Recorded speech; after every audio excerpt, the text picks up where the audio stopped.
Coming up on SEO Lunch, we talk about off-page SEO. We talk about creating a behavior, not an advertisement. Twitter. Dan, we just have really good stuff this week.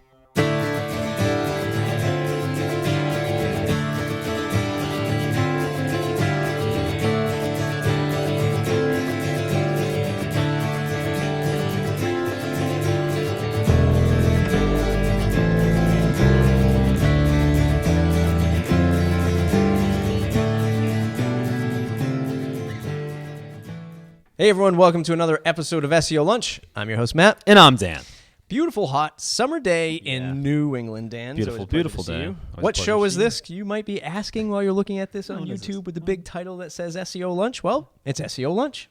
It's the show where we take some of the top news from inbound.org, smash them together, and give you the top highlights of the week. And we cram it into 10, 15 minutes so you can enjoy your lunch, listen to it, have a good old time. So what are we going over today? First, actually, before we forget, pause for the cause for a second here. slocumstudio.com, slocumstudio.com/subscribe, join the mailing list. We do WordPress stuff, WordPress hosting, themes, design. We try to help you with your WordPress needs. Now, let's get on to the show. Let's do it. So our concept of the week is going to be off-page or off-site SEO. This comes from Jason Asidra. I probably messed that up, on kaiserthesage.com. And it talks about sort of, how to build links off of your main website. Dan, how will they make money is the wrong question.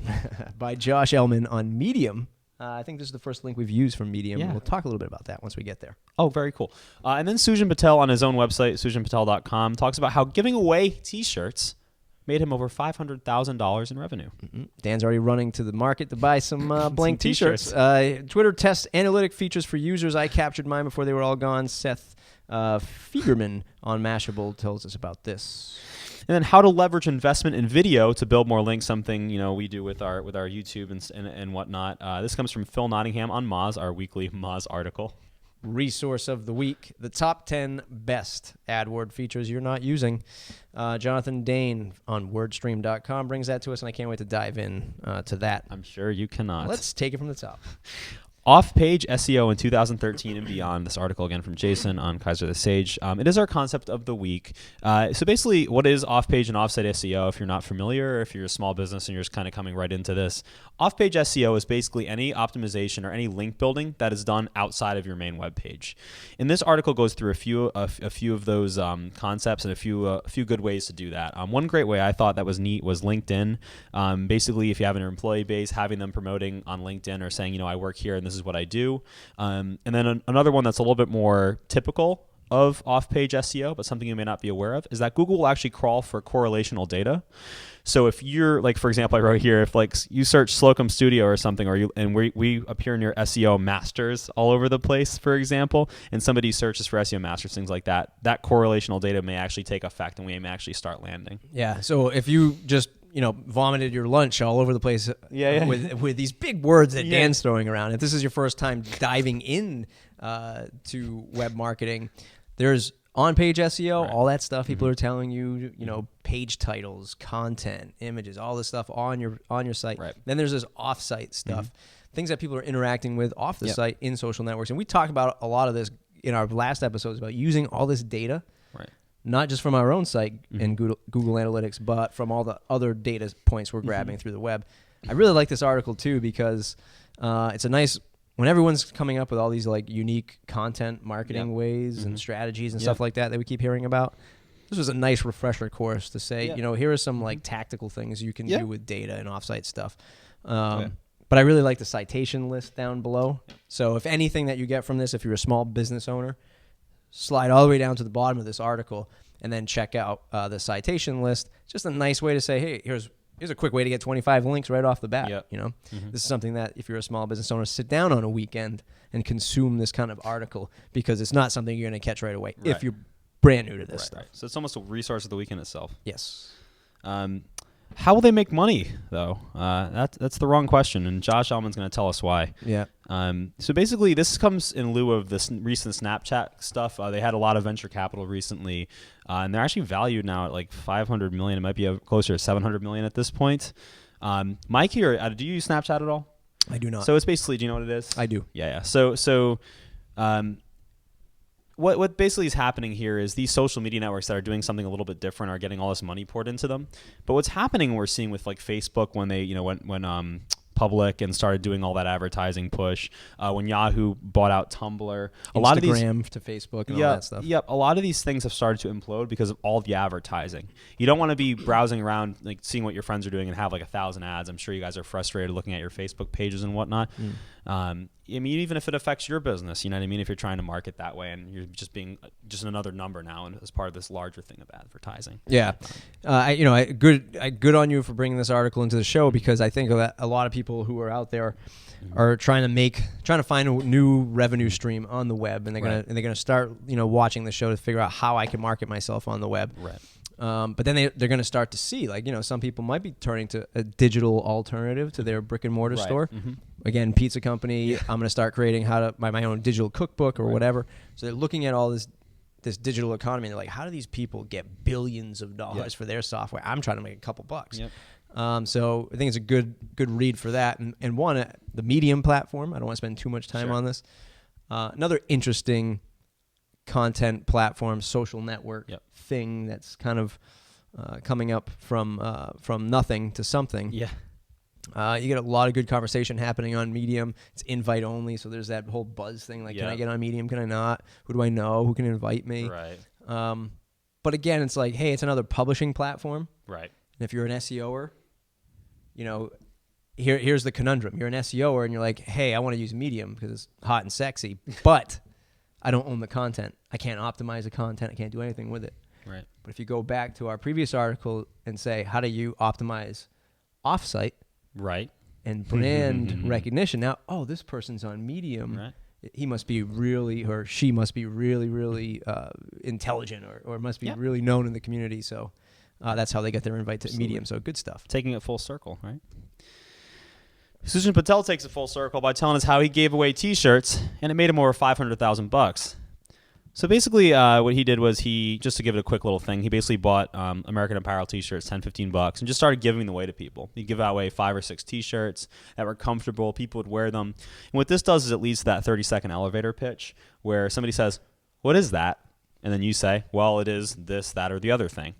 So I think the important takeaway, though, if you are a small business here, is that sometimes you just have to give a little to promote your brand in a way that's really, really effective. I mean, this is just such a huge advertising push. If you're walking through a mall or something, for example, with a T-shirt on, that's, hundreds of people that are now getting exposure randomly to your advertising for your brand. Especially at conferences, especially like word camps that I go to a lot.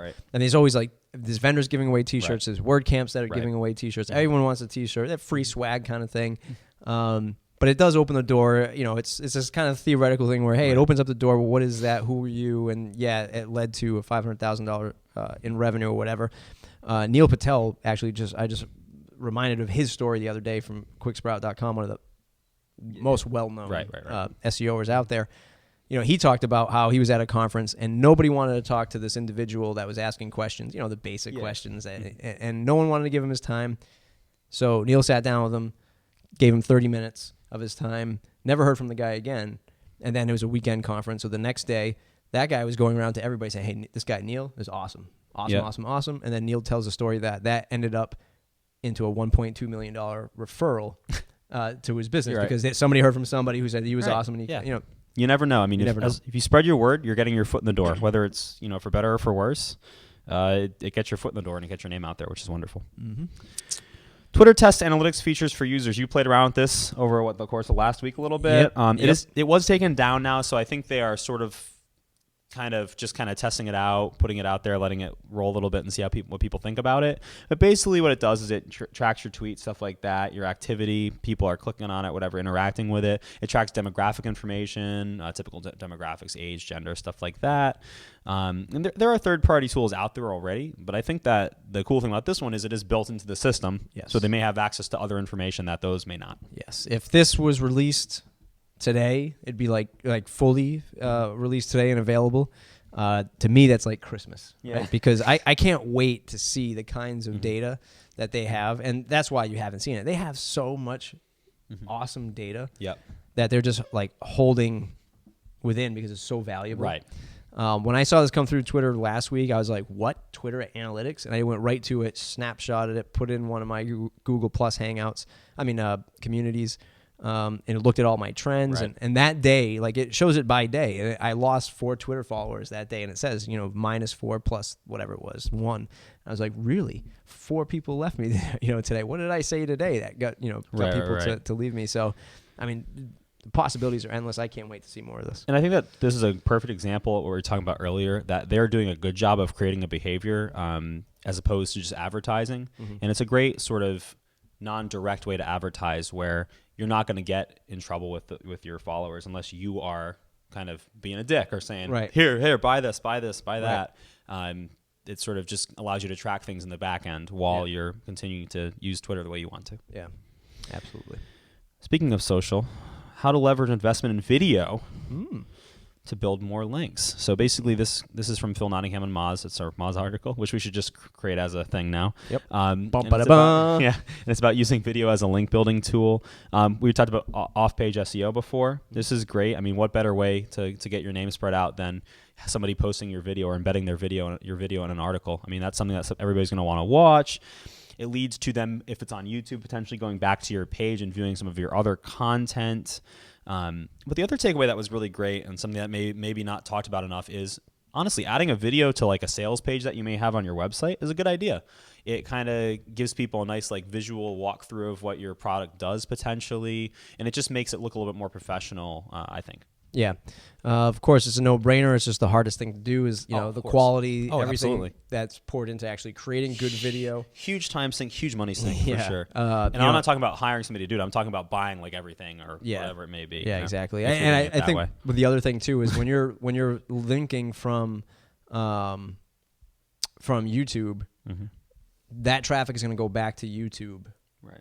Inherently, because it's embedded there. Right. People are so you need to make sure you have your YouTube account optimized and call to action as best you possibly. You're only gonna have a moment to capture their attention. Yeah. So after the fact. Exactly. Awesome stuff. The top 10 best AdWords features you're not using from Jonathan.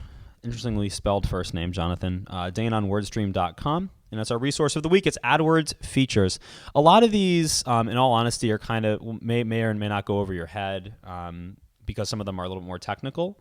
But some of the ones I really liked. By the way, AdWords is just, if you're not aware, AdWords is just a way to basically advertise through Google, where you basically pay money and they put your advertising through searches. So if somebody pings a search and your business is designated as, this is the thing that works with this web search, right? It will put it up there and it charges you a little bit of money for that advertisement. So obviously that can lead to some problems if people start searching for it, and Google's just sort of sending off your ad to places where people may not care about your product. Right.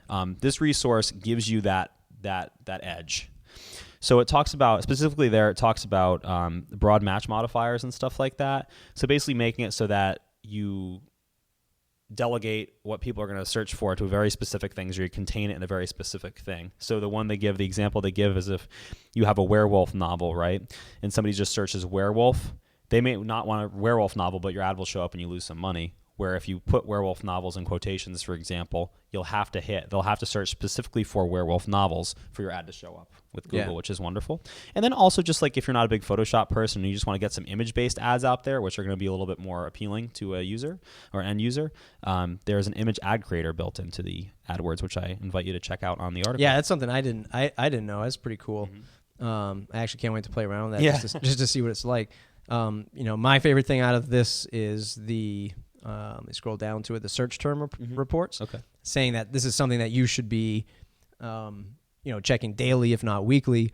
I mean, again, if we go way back to the not provided thing with Google of, these organic search terms aren't showing up in your reports because now Google's hiding them for security reasons, blah, blah, blah, blah. If you're paying for AdWords, now you can see all those search terms and how you get there. Sure. Right. So not only are they people clicking your ad and you can measure it that way, like, hey, I had 10 clicks to my ad, so my ad must be working. No, you can actually go and see those search words that people are getting there. Non-filtered. Right. Really, really cool insight. Because you're paying them. Because you're paying them. Yeah. I mean, it sucks, right? It's because you're paying them. You have no choice. We're playing in their platform. They are the biggest platform. So yeah. I think I read up there it was some ridiculous number. I was looking through AdWords and stuff, researching for this article, and I think that last year they made like 42. I might even be wrong, like $42 billion in ad revenue just from this platform. Nice. Nice. All right, folks, that's it. That's your resource of the week. We hope that you continue to enjoy everything that we're doing with SEO Launch. We want to hear from you. We always hear some of the positives. Oh, yeah. Let's hear some of the negatives, right? Why not? You guys don't know what you're talking about. This stuff is too complex. This stuff is not complex. We want to know who you are, what you do, so that we can tailor the show better for you. We want to hit over 1,000 fans. We're almost there. Go ahead and hit subscribe on YouTube so we can hit over 1,000 fans. Get some special stuff coming for when we do hit over 1,000, some new ideas. There you go. Check us out, slocumstudio.com, slocumstudio.com/subscribe. Need WordPress help? ? Look us up. Thanks. Thanks.